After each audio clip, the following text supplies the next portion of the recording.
Hello guys, it's Salvaje and I'm back at it again with another Fortnite Save the World video. In this video, I want to go a little bit more in depth into the hero loadout system, addressing some of the concerns that people have for the hero loadout system, etc, etc.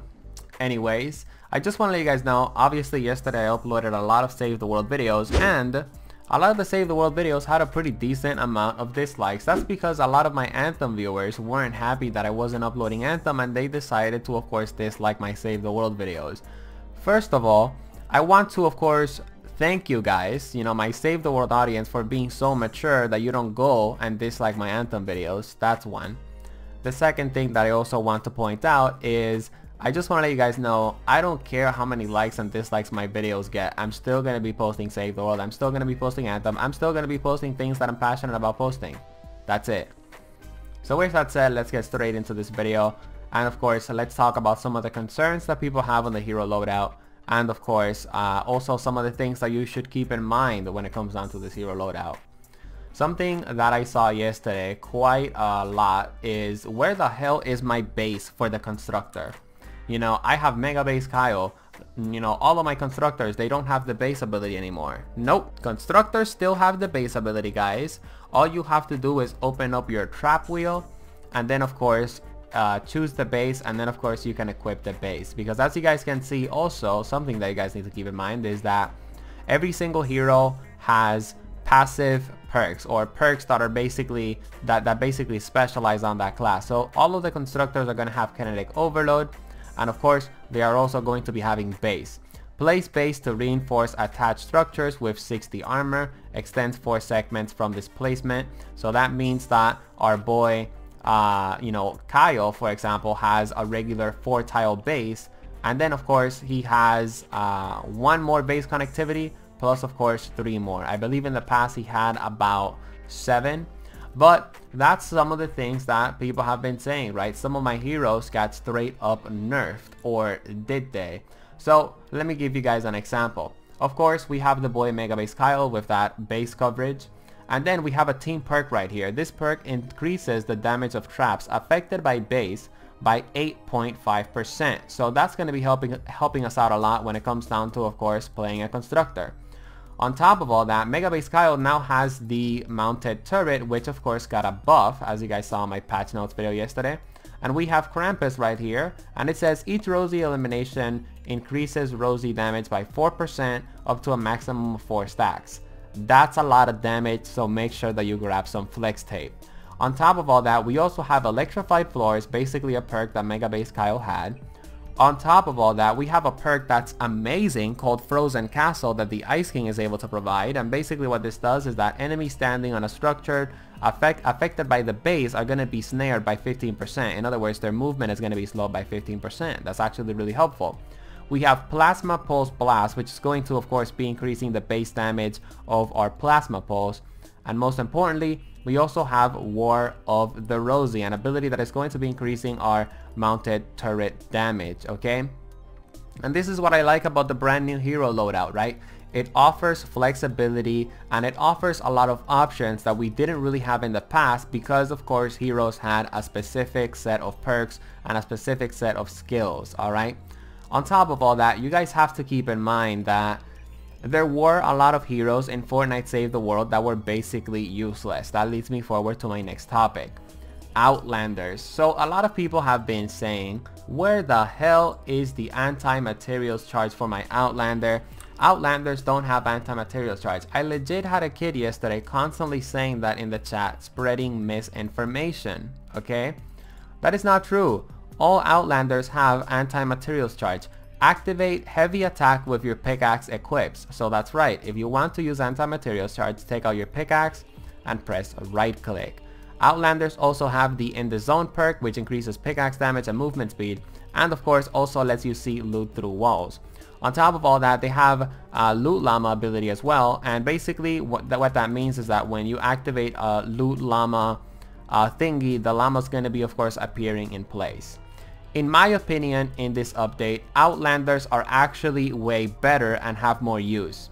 So, a lot of people have been saying rest in peace Outlanders, Not really, because there were never really any Outlanders that were actually useful other than Enforcer Outlanders, Reclaimer Outlanders, and Ranger Outlanders. Those were the top 3 meta Outlanders, and basically those top 3 Outlanders made every single other Outlander basically next to irrelevance because they overperformed them.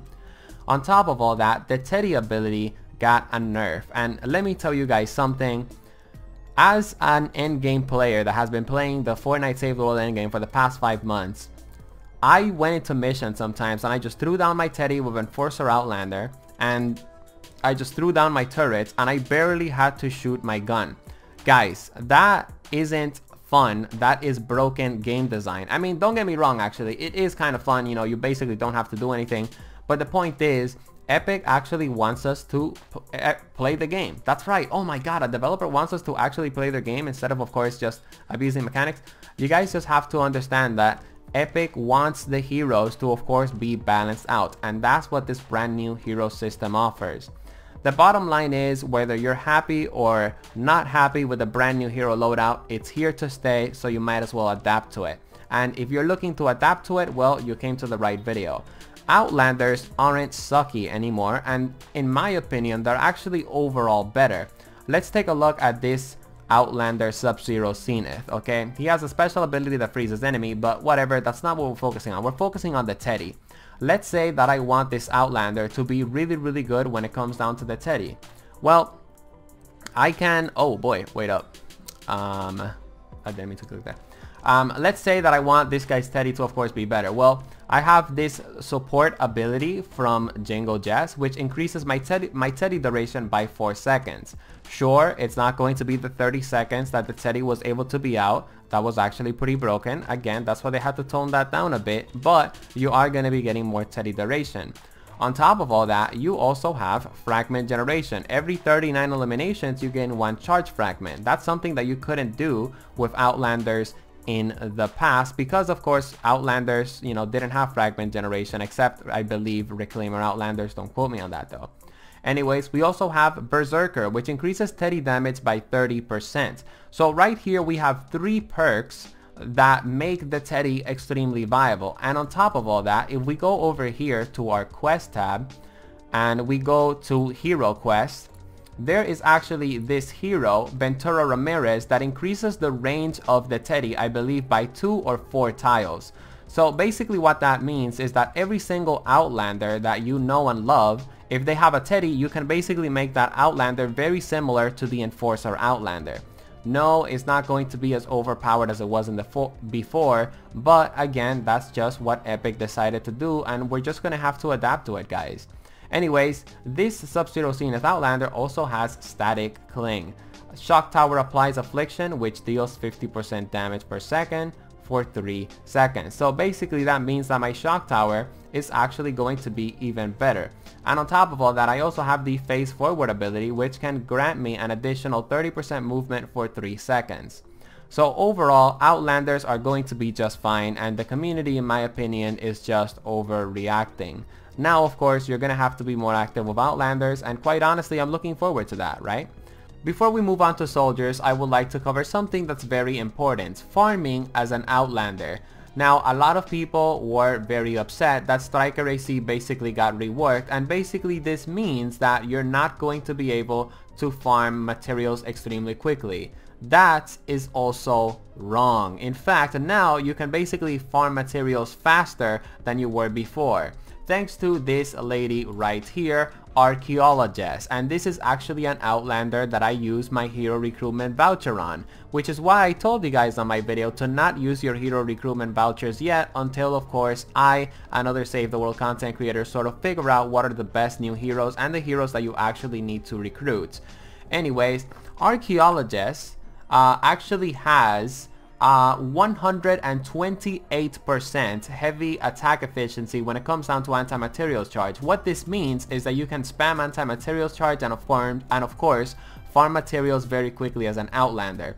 On top of all that, you also have the team perk Long Arm of the Law, which gives you a 1.5 tile range for your anti-materials charge, the same range that Striker AC had. And the cooldown on the anti-materials charge is going to be somewhat around 3 seconds, since it takes an average of about, I believe, 28-30 energy to use the anti-materials charge, as you guys are going to be seeing or have been seeing in the gameplay examples in the background. So farming Outlanders are still in the game, and the farming Outlander that you want to get, of course, is the homie Archaeologist. And if you wasted your hero recruitment vouchers, quite honestly, that's too bad, because I specifically pointed out that you shouldn't use them until, of course, we Save the World YouTubers sort of figure this stuff out. Enough about that, let's talk about Master Grenadier Ramirez, one of my favorite heroes to play.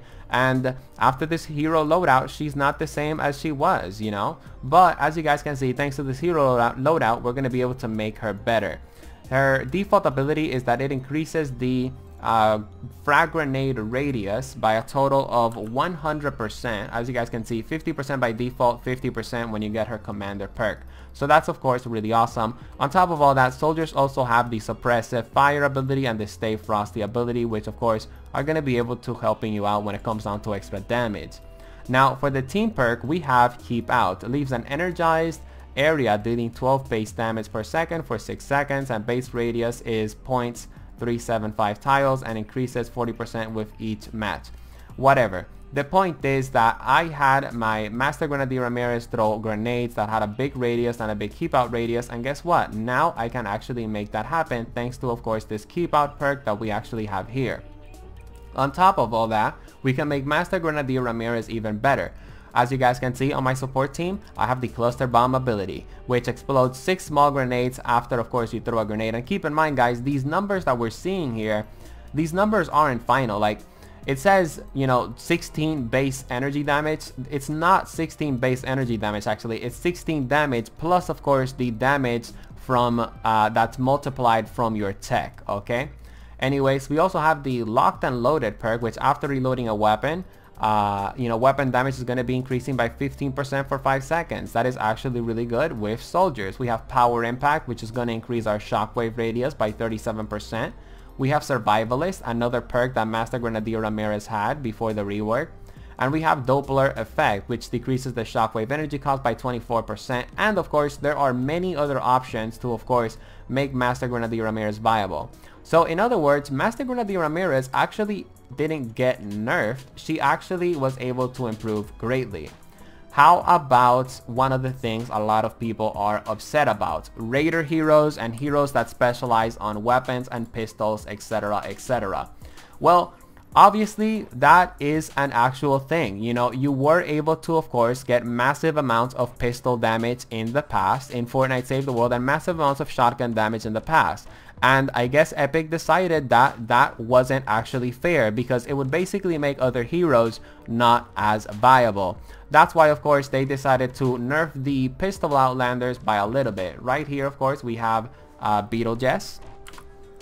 And she is going to be giving us 75% critical hit damage for our pistols, and our commander perk is going to give us 25%. So that means we're going to be getting 100% more critical damage to our pistols, but that it's basically just going to make her into a balanced hero, okay? Anyways, now let's talk about ninja. So overall, I would probably say that ninjas are actually in a pretty decent place now, at least of course when it comes down to my first impressions. We have a lot of ninjas that of course have a lot of improved abilities. Right here, for example, we have Lynx Cassandra, and after she uses the Kunai Storm, which was buffed by the way, she's going to be hovering and she's going to be having 140% more damage. On top of all that, we also have her team perk, Bioenergy Sword, which is going to be increasing our shield every time we, of course, use 0.25% of our energy. That's basically, of course, going to let us use our, you know, heavy attack more with a sword, for example. And of course, that's going to be giving us a pretty decent amount of shields, which isn't that bad. Ninjas also have a lot of support now, specifically when it comes to melee. So, for example, we are going to be putting in our boy, Bladestorm Enforcer here, and he is going to be giving us more damage from Kunai Storm. We can also add Sword Master Ken, and during Shadow Stance, our sword is going to be doing 25% more damage. So that means that melee is of course going to be a little bit easier with Link's Cassandra. On top of all that, we also have the Cloak Shadow. During Shadow Stance, it's going to be dealing 6 base damage per second to nearby enemies. And keep in mind, it's not actually 6 base damage. It's going to be probably about maybe, I don't know, like 1,000 damage, somewhere around there. Look, I am bad at math. Don't trust me with math, okay? Anyways, let's look for more ninjas. I don't have a lot of ninjas leveled up, by the way, but here we go. Shuriken Master Sarah, she's gonna giving us 1 extra throwing star, therefore making Link's Cassandra even better. So as you guys can see, from what I have shown you guys so far, this brand new hero loadout system actually gives us a lot of variety, and it sort of balances out heroes a little bit better. It's honestly very similar to Anthem. In Anthem, you have 4 javelins, and all of the javelins are fairly at the same level, and they're all able to perform really well. This brand new hero system also of course welcomes that idea when it comes down to, the philosophy of course how heroes should be performing in Save the World, and quite honestly, I think it's a positive change.